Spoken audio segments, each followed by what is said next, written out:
is Wednesday, April 28th. My name is Asia, my pronouns are they, them, and welcome to this week's Partner Communications video.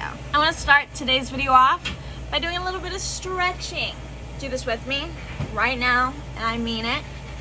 Stretching our wrists, so that when we're on bar, we are not getting hurt. Don't overextend, don't hurt yourself. Give it a little twist.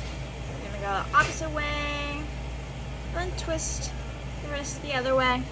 When you're on bar or you're on oven and using these repetitive motions, make sure you're doing your stretches. Otherwise, you can start to get arthritis. And we want to prevent that when we can. So do your stretches. If you need to be moved around from time to time, if you're at a place for too long, make sure you let a shift know and take care of yourself. As we go through our summer training, we can see that our refreshers are going through a change. Instead of them already being the 2-time concentrate, it's going to be 4 times. They're going to be in those pitchers that we normally use for iced teas. Now it mentions that it's going to start with strawberry acai as the 4 times concentrate. So if you have mango dragon fruit or berry hibiscus that are just the regular 2 times concentrate, when you put that into a pitcher, don't dilute it, just leave it where it is. You only want to fill it up the 1 time. That way we don't have like half-used cartons in the fridge.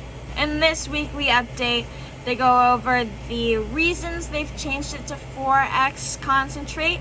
It's pretty interesting, so take a look at that. We have some small things. We have 2 classic pumps. One is a full dose pump, the other is a half dose pump.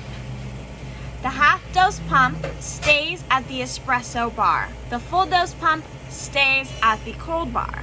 The reason for this is our iced shaken espressos come with the half dose pumps of classic. Our iced coffees comes with the full dose pumps of classic. So if the iced coffee gets pumped with a different syrup, make sure you're using espresso bar pumps.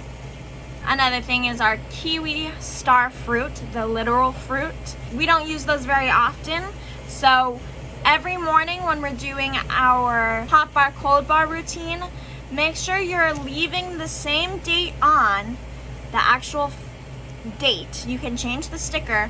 Make sure you leave the date on until someone physically changes the kiwi. That way we know when it really does expire. We're going to start brewing decaf again in the mornings. Usually around 6 is the best time because it stays hotter when we need it.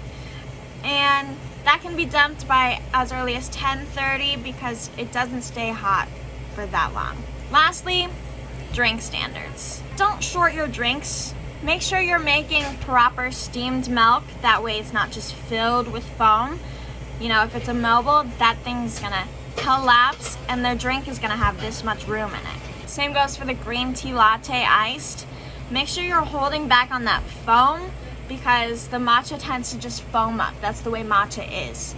So make sure you're giving the customer what they paid for. Use the spoon when you're making drinks with whipped cream. That way the whipped cream doesn't weigh down that foam and they're left with that much room. Shake your drinks. It's easy. Add toppings when required. Our Irish cream cold brew, the chocolate cocoa powder for that is often forgotten. And our honey oat milk latte gets that toasted honey topping. It's easy to make good drinks. It's the easiest way to boost our customer connection. Just follow the standards and there isn't an issue. That's it for this week's Partner Communications. See you next week.